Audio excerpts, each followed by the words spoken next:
Hello everyone, welcome to my channel. और इस video में मैं आपको मम्मा मूवी और उसकी थ्योरीज को एक्सप्लेन करूंगी। तो बिना किसी देरी के आइए चलते हैं अपनी मूवी की तरफ। मम्मा मूवी 2013 में रिलीज हुई थी, जिसे डायरेक्ट किया है एंड्रेस मुschietti ने और IMDb पर इसे 6.2 की रेटिंग मिली है। दरअसल 2008 में एंड्रेस मुschietti ने एक 3 मिनट की स्पेनिश शॉर्ट फिल्म मम्मा डायरेक्ट की थी, जो लोगों को इतनी पसंद आई थी कि उन्होंने डिसाइड किया कि उसका एक एक्सपेंडेड वर्जन बनाया जाए। मम्मा मूवी उसी शॉर्ट फिल्म से इंस्पायर्ड है और उसका एक्सपेंडेड वर्जन है। तो आइए चलते हैं अपनी स्टोरी की तरफ। मूवी की शुरुआत में हम जेफरी डिसांज को, जो अपनी दो बेटियों विक्टोरिया जिसकी एज है 3 साल और लिली जिसकी एज है 1 साल को घर से जल्दबाजी में ले जाते हुए देखते हैं। जेफरी बहुत ही स्ट्रेस दिखता है और तेज स्पीड में गाड़ी चलाता है। रोड पर स्नोफॉल होने की वजह से गाड़ी स्लिप होकर रोड के साइड वाले जंगल में पलट जाती है, बट किसी को ज्यादा चोट नहीं आती और जेफरी दोनों बच्चियों को लेकर जंगल के अंदर चला जाता है। जेफरी के कार रेडियो से हमें पता चलता है कि जेफरी एक स्टॉक ब्रोकर है जो फाइनेंशियल क्राइसिस की वजह से इंसॉल्वेंट हो गया है और मेंटली स्ट्रेस में उसने अपने कलीग्स और अपनी अलग रह रही वाइफ का मर्डर कर दिया है। इसका मतलब है कि हमने मूवी की स्टार्टिंग में जेफरी को उसकी वाइफ के घर पर देखा था, जहां उसने उसका मर्डर किया था और बच्चियों को लेकर वहां से निकल गया था। जेफरी को जंगल में एक कैबिन मिलता है जिसकी खिड़की पर विक्टोरिया को एक शैडो दिखती है।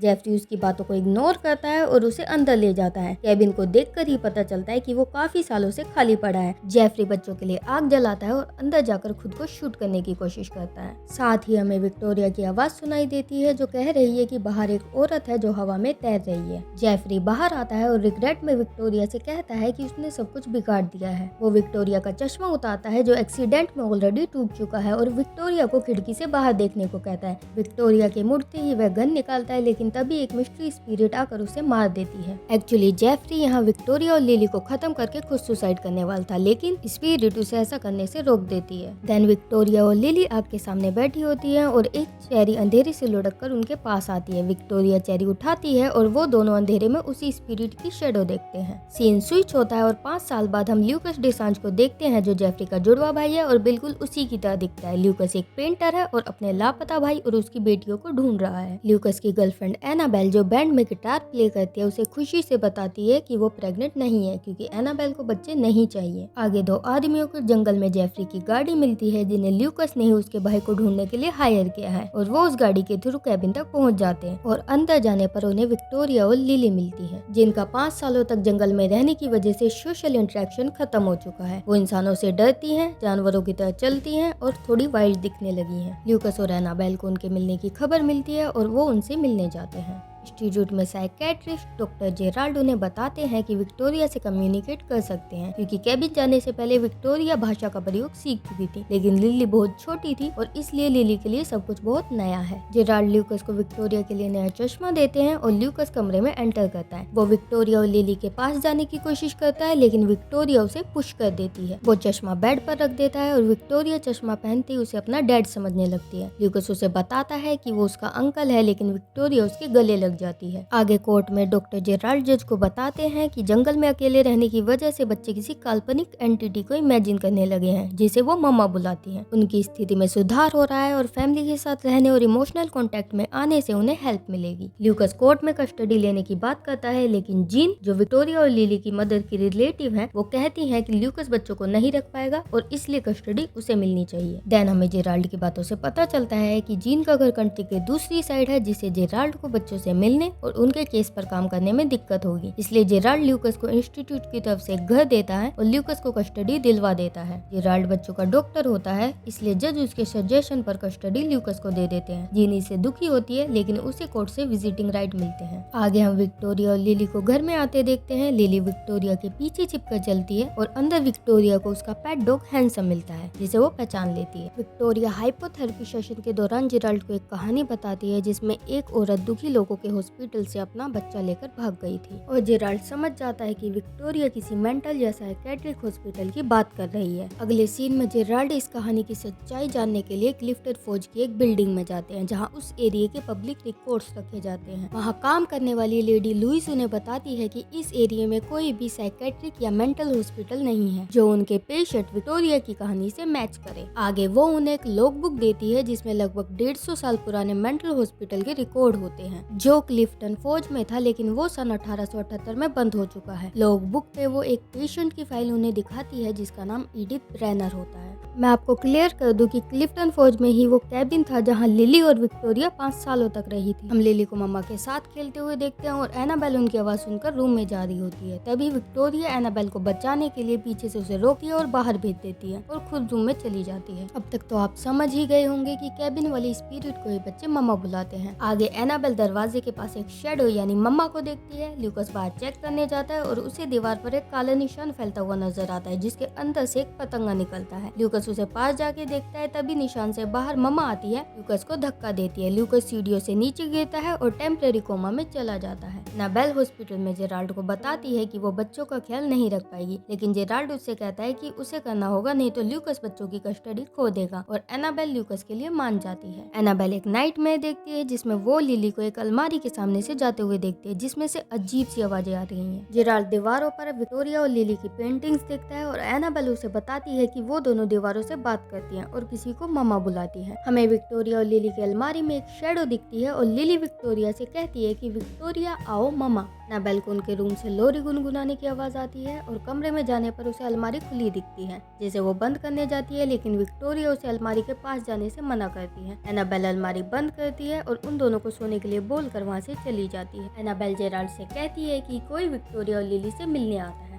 उसने लोरी के गुनगुनाने की आवाज सुनी है। जेराल्ड लैपटॉप में एक वीडियो प्ले करता है जिसमें विक्टोरिया भी वही लोरी गुनगुना रही होती है जो एनाबेल ने सुनी थी, लेकिन एनाबेल कहती है कि वो आवाज अलग थी। जेराल्ड कहता है कि विक्टोरिया को ही डिसोसिएटिव पर्सनालिटी डिसऑर्डर है और वही मम्मा का रोल प्ले करती है, लेकिन समय के साथ वो ठीक हो जाएगी। आगे हम डॉक्टर जेराल्ड को फिर से पब्लिक रिकॉर्ड्स बिल्डिंग में देखते हैं जहां लुइस को एडिथ ब्रेनर के नाम की एक और एंट्री मिलती है। लुइस जेराल्ड को बताती है कि जब 20 साल पहले क्लिफ्टन फोर्ज के कब्रिस्तान को हटाया गया तो कुछ बहुत पुराने रिमेन्स को किसी ने क्लेम नहीं किया और इसलिए उन्हें यहाँ रिकॉर्ड के लिए रखा गया है। लुइस उनमें से एक बॉक्स डॉक्टर जेराल्ड को देती है जो एडिथ ब्रेनर के नाम पर होता है। हम हॉस्पिटल में काले पतंगों को ल्यूकस के पास देखते हैं और ल्यूकस को सपने में जेफ दिखता है जो उससे कहता है कि उसकी बच्चियों को बचाओ और कैबिन में जाओ, और इसके बाद ल्यूकस कोमा से बाहर आ जाता है। विक्टोरिया रोते हुए एनाबेल से कहती है कि वो नहीं चाहती कि उसे चोट पहुंचे। वो उसे अपने क्लोज आने से मना करती है क्योंकि इससे मम्मा को जलन होती है और वो नहीं चाहती कि मम्मा एनाबेल को चोट पहुंचा दे। वो पीछे दरवाजे की तरफ देखती है जहाँ उसे मम्मा दिखी होगी और वहाँ से चली जाती है। आगे जिन विक्टोरिया और लिली से मिलने घर आती है और एनाबेल उससे कंफर्म करती है कि क्या वो पहले भी उनसे मिलने आई है, जिस पर जीन मना करती है।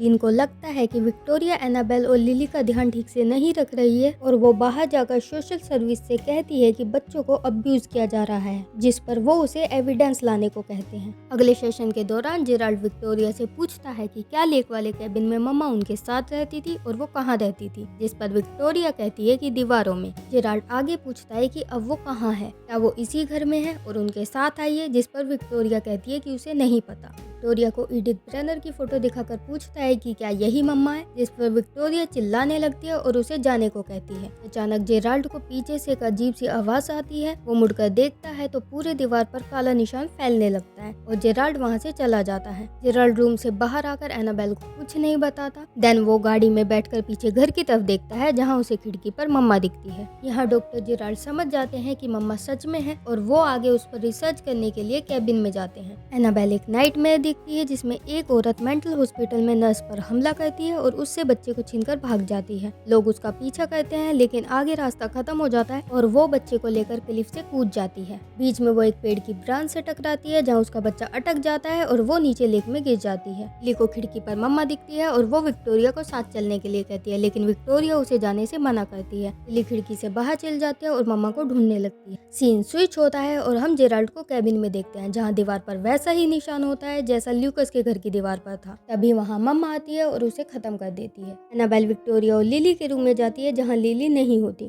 खिड़की से देखने पर उसे वो बाहर दिखती है और वो उसे अंदर लेकर आती है। पहले तो लिली एनाबेल को पुश करती है लेकिन बाद में एनाबेल उसे संभाल लेती है। एनाबेल विक्टोरिया और लिली के रूम में कपड़े रखने जाती है जहाँ उसे चादर में लिली दिखती है। लेकिन उसके मुड़ते ही चादर से मम्मा निकलकर अलमारी में चली जाती है। विक्टोरिया की आवाज आने से पता चलता है कि लिली तो नीचे है, जिससे एनाबेल हैरान हो जाती है और अलमारी में चेक करती है। अभी वहाँ विक्टोरिया आ जाती है और हमें अलमारी में मम्मा की झलक दिखती है। एनाबेल जेराल्ड के ऑफिस से उनका लैपटॉप और विक्टोरिया और लिली का केस बॉक्स उठा लाती है। हॉस्पिटल में ल्यूकस को पता चलता है कि जिस जगह उसे उसका भाई दिखा था वो क्लिफ्टन फौज में है और वो उस जगह पर जाता है। एनाबेल जेराल्ड के लैपटॉप में विक्टोरिया का हाइपोथेरेपी सेशन देखती है, जहाँ उसे पता चलता है कि मम्मा ने विक्टोरिया को भी अपनी कहानी उसी तरह दिखाई थी जिस तरह एनाबेल को, और एडिथ ब्रेनर ही मम्मा है। विक्टोरिया सेशन में कहती है कि मम्मा को नहीं पता कि उसके बच्चे का क्या हुआ और वो जंगलों में सालों तक अपने बच्चे को ढूंढती रही और फिर उसे विक्टोरिया और लिली मिल गए। आगे एनाबेल को पता चलता है कि क्लिफ से कूदने के बाद मम्मा और उसके बच्चे की जान चली जाती है और उसे एक बॉक्स में मम्मा के बच्चे के रिमेन्स भी मिलते हैं जो लुइस ने डॉक्टर जेराल्ड को दिए थे। एनाबेल ये सब देखकर इमोशनल हो जाती है और विक्टोरिया उसे हक करती है, लेकिन लिली उसे ऐसा करने से मना करती है क्योंकि इससे मम्मा को जेलिसी होती है। आगे विक्टोरिया देखती है कि अलमारी खुली है और वो लिली के साथ नीचे जाती है, जहाँ लिली को मम्मा दिखती है, लेकिन विक्टोरिया लिली से कहती है कि मम्मा के पास ना जाए, वो पागल है, जिससे मम्मा को गुस्सा आता है और वो उन दोनों के पीछे भागती है। विक्टोरिया और लिली अपने रूम में जाते हैं और उनकी चीख सुनकर वहाँ एनाबेल भी आ जाती है। एनाबेल पीछे देखती है तो छत से मम्मा उनकी तरफ आ रही होती है। तीनों रूम से बाहर भागते हैं, लेकिन मम्मा एनाबेल को गिरा देती है और बेहोश कर देती है। विक्टोरिया मम्मा से रिक्वेस्ट करती है कि वो एनाबेल को छोड़ दे और मम्मा एनाबेल को छोड़ देती है। तभी जीन घर के अंदर आती है और मम्मा उसे खत्म कर देती है और उसकी बॉडी में घुस जाती है। एनाबेल होश में आती है और लिली और विक्टोरिया उसे घर में नहीं मिलते। एनाबेल मम्मा के बच्चे के रिमेन्स लेकर क्लिफ्टन फौज की तरफ जाती है, जहाँ उसे रास्ते में ल्यूकस भी मिल जाता है। देन वो दोनों कैबिन में जाते हैं, जहाँ उन्हें जीन की डेड बॉडी मिलती है। कैबिन के पीछे वही क्लिफ होती है जहाँ से मम्मा अपना बच्चा लेकर कूदी थी और वो विक्टोरिया और लिली को भी वहीं लेकर जाती है। एनाबेल और ल्यूकस भी वहाँ पहुँचते हैं और एनाबेल लिली और विक्टोरिया को बचाने के लिए मम्मा के बच्चे के रिमेन्स उसे देती है, जिससे मम्मा शांत हो जाती है। तभी लिली मम्मा को पुकारती है और मम्मा अपने असली रूप में आ जाती है। वो ल्यूकस और एनाबेल को पुश करके विक्टोरिया और लिली को क्लिफ की तरफ ले जाती है, लेकिन एनाबेल विक्टोरिया को नहीं छोड़ती और विक्टोरिया मम्मा का हाथ छोड़ देती है, जिससे मम्मा समझ जाती है कि विक्टोरिया एनाबेल के साथ रहना चाहती है, उसके साथ नहीं, और वो विक्टोरिया को जाने देती है। लिली विक्टोरिया को उसके और मम्मा के साथ चलने के लिए कहती है और विक्टोरिया लिली को रुकने के लिए। देन मम्मा लिली को लेकर क्लिफ से कूद जाती है। वो उसी पेड़ की ब्रांच से टकराकर गायब हो जाते हैं और हम बहुत सारी तितलियों को देखते हैं। देन हम ल्यूकस, एनाबेल और विक्टोरिया को एक साथ देखते हैं और मूवी एंड हो जाती है। तो आइए चलते हैं अब अपनी थ्योरीज पर। मूवी के एंड में लिली मम्मा को चुनती है और उसके साथ खुशी से चली जाती है, क्योंकि वो मम्मा को ही अपनी असली माँ समझती है और उसे ही देखकर बड़ी हुई है। लेकिन एनाबेल समझ जाती है कि मम्मा एक आत्मा है और इसलिए वो एनाबेल को चुनती है। ब्रांच से टकराकर मम्मा और लिली एक साथ गायब हो जाते हैं और हम बहुत सारी बटरफ्लाईज को देखते हैं। बटरफ्लाई रीबर्थ और मुक्ति का सिंबल होती है, मतलब कि मम्मा की आत्मा को शांति मिल गई है और वो लिली को लेकर अपनी दुनिया में चली गई है। मम्मा बहुत पॉजेसिव थी और मेंटली अनस्टेबल भी थी, पर वो किसी को नुकसान नहीं पहुंचाना चाहती थी, जब तक उसे ये न लगे कि कोई बच्चों को नुकसान पहुंचा रहा है या उसके और मम्मा के बीच आ रहा है।